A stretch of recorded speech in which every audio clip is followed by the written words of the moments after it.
Merci beaucoup. Un des symboles de la Nouvelle-Zélande est le kiwi. L'oiseau, pas le fruit. Ou le cirage.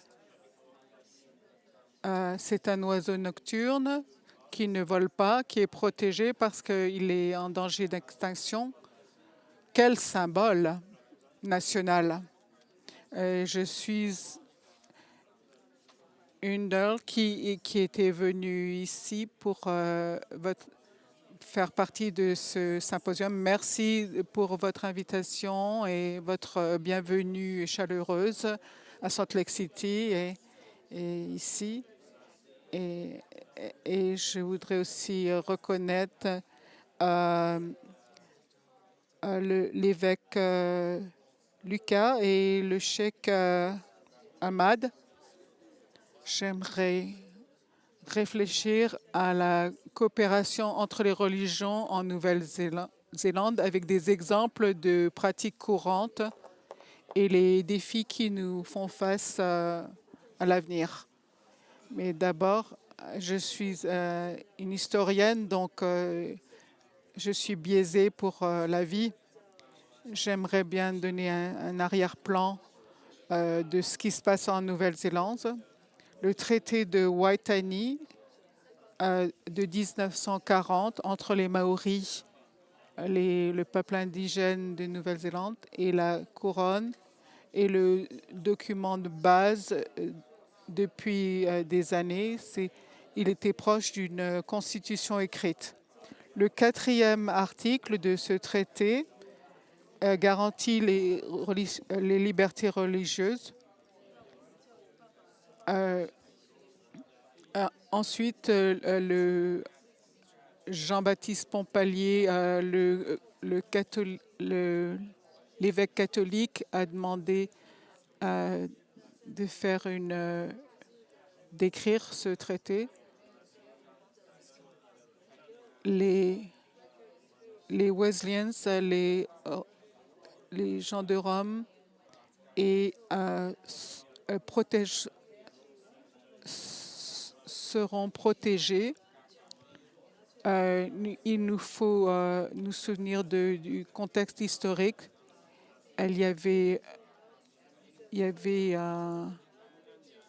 une amitié où donc il se rappelait de la bataille de Waterloo, donc entre les Français et les Anglais. Donc ce traité était écrit pour préserver les droits des catholiques plutôt que ceux des autres, mais au fur et à mesure, il a été apprêté pour protéger les libertés religieuses en général et plus particulièrement celles des Maoris. Mais l'Église catholique prend sa responsabilité sérieusement. En 1989 et en 1995, le thème a été continué. C'est une alliance, ce traité est une alliance avec toute la profondeur de la notion biblique d'alliance. Et cela comprend un engagement de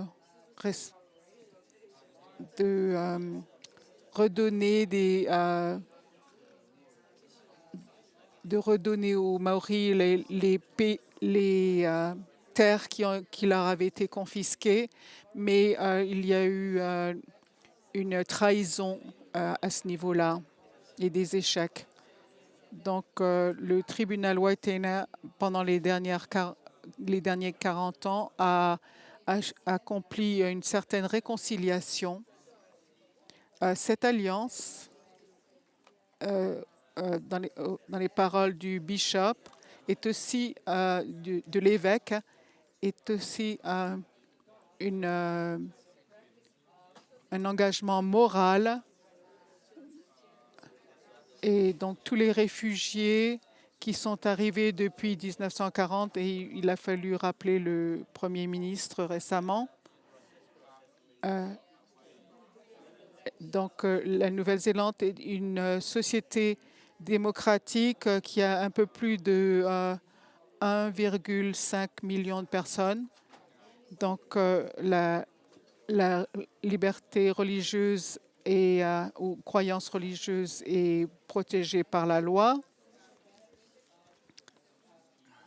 Et aussi la diversité religieuse en 2007 et d'autres documents qui ont suivi. Plus de la moitié des Néo-Zélandais s'identifient comme chrétiens, anglicans, catholiques, presbytériens et pentecôtistes. Il y a eu bien sûr un nombre croissant de non-chrétiens. Donc, la notion de liberté religieuse change. Il y a une minorité de Sikhs qui est une des plus grandes minorités religieuses.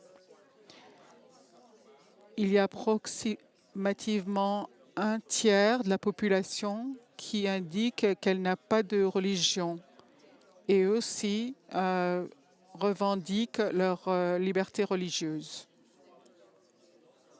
Donc, j'ai quelques commentaires sur la collaboration religieuse aujourd'hui. Les jours d'intolérance sont finis.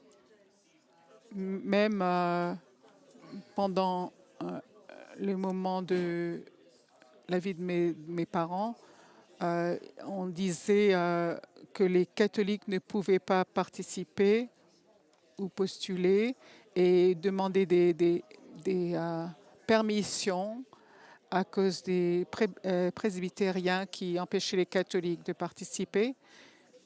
Mais cette tolérance ne vient pas nécessairement du respect. C'est plutôt une question d'indifférence ou d'apathie. Religion, quoi d'autre? Donc, les formes de collaboration religieuse viennent dans les collaborations sociales, les abris, les projets environnementaux, la protection des plus vulnérables et des réfugiés. Donc, c'est une scène encourageante à cause vu les menaces des libertés religieuses dont j'aimerais parler. Il y en a deux catégories principales, la bioéthique et les préoccupations sociales. Tous les deux, Monsieur Lucas et le père Lucas et Monsieur Wilson en ont parlé. En 2014, il y a une redéfinition du mariage et donc les commentateurs disent qu'il faut procéder, y aller. Mais un membre du Parlement qui est un des derniers jours à Auckland, qui a mené l'opposition de ce projet de loi et qui a travaillé avec d'autres dénominations, pas seulement chrétiennes, mais aussi musulmanes, pour assurer que les prêtres, les ministres de religion ne soient pas forcés à procéder à des mariages du même sexe. La proposition est devenue loi et maintenant nous devons vivre avec. Et il est intéressant que le nombre de personnes qui ont demandé à être mariés qui sont du même sexe n'est pas aussi haute qu'on aurait pensé. Donc, je mets entre parenthèses, sauf pour le tourisme du mariage, les Australiens qui viennent en Nouvelle-Zélande pour se marier. Donc, le deuxième point, c'est l'obligation de procéder à des avortements pour les médecins et les infirmières. Donc, il y avait une loi qui était passée en 1977 que pas d'avortement après 20 semaines. Et maintenant, on a continué à garder ces lois concernant l'avortement, mais il y a une controverse plus courante qui concerne le consentement des parents ou le consentement des parents.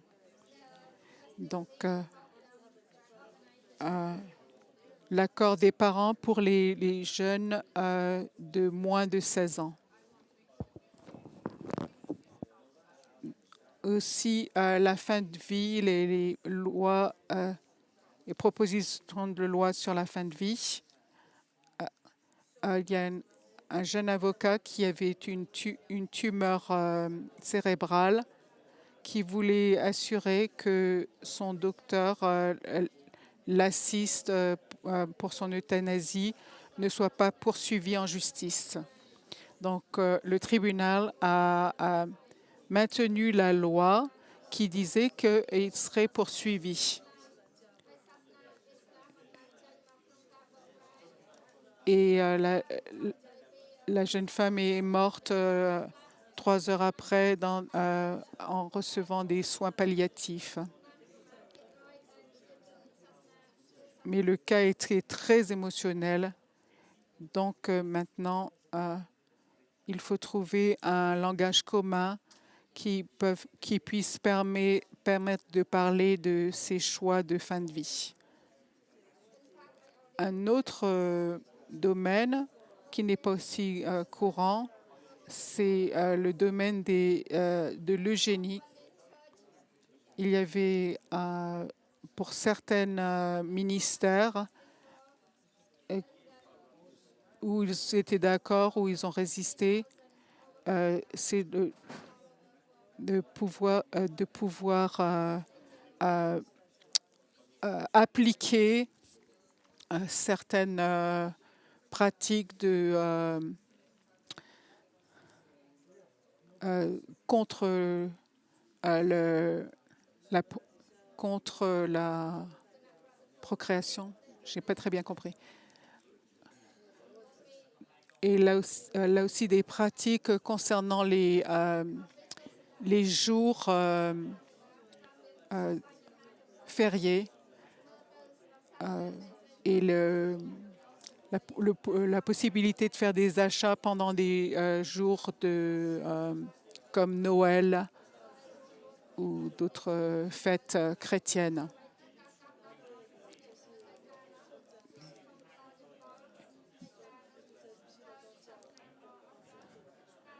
Il y a un besoin de changements sociaux et de changements dans les attitudes au niveau de l'emprisonnement et de la justice sociale, et aussi de s'occuper des gens qui sont en prison. Donc, les saints des derniers jours et les catholiques ont signé un mémorandum pour aider et alerter les gens qui ont besoin d'aide religieuse qui sont emprisonnés, et aussi des accords avec les musulmans, les hindous. Et donc, il y avait aussi des problèmes avec des membres de la communauté juive. Donc, les catholiques n'ont pas de monopole dans la population incarcérée. Donc, nous avons une identité religieuse bien forte chez les catholiques,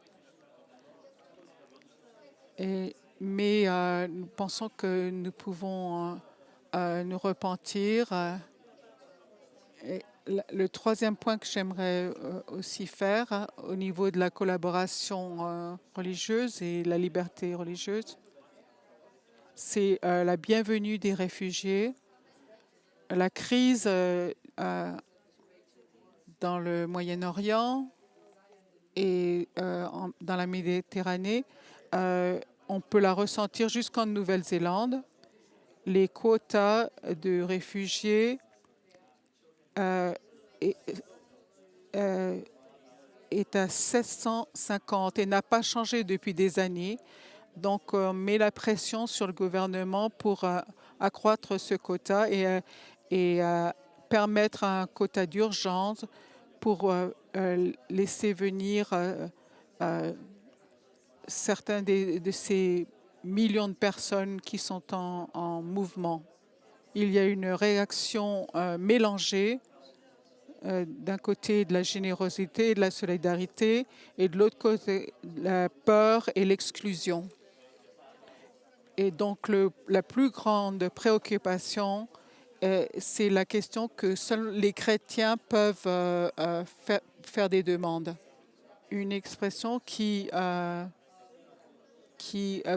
couvre l'islamophobie que l'on peut ressentir. Donc, l'évêque catholique, au nom de la liberté religieuse, en a parlé pour montrer son engagement à la diversité religieuse. Donc, tous ces défis montrent qu'il faut coopérer pour assurer la dignité d'une personne humaine et de la société soit respectée.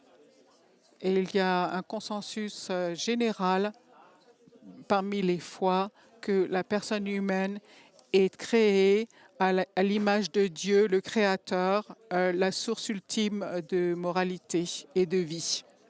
Mais ceux qui sont chrétiens pensent que notre relation est avec un Dieu personnel et avec toute la création.